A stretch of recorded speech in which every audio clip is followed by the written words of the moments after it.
Bonjour, aujourd'hui j'ai cousu des masques transparents pour les personnes sourdes qui regardent vos lèvres quand vous parlez. Pour commencer, découpez les morceaux avec les mesures indiquées pour le masque et les cordons.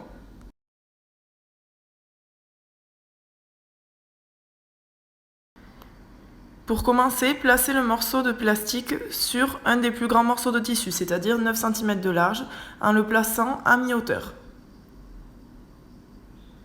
Par-dessus, vous pouvez placer le deuxième morceau de tissu qui a la même dimension. On va ensuite coudre du côté gauche, ici, à 1 cm du bord. Vous pouvez maintenant coudre les cordons en repliant 2 fois sur elles-mêmes les longues bandes de tissu que vous avez découpées.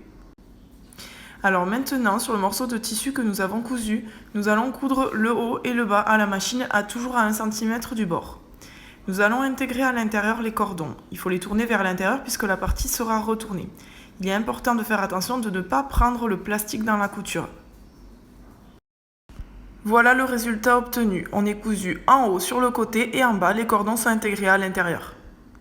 En le retournant sur lui-même, vous allez obtenir ce que vous voyez sur la photo.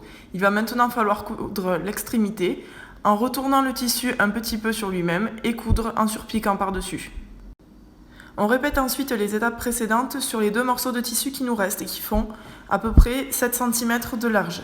C'est-à-dire coudre le côté le plus long avec le plastique, puis les 2 autres côtés sans attraper le plastique mais en intégrant les cordons. On obtient le résultat qui est visible sur cette photo.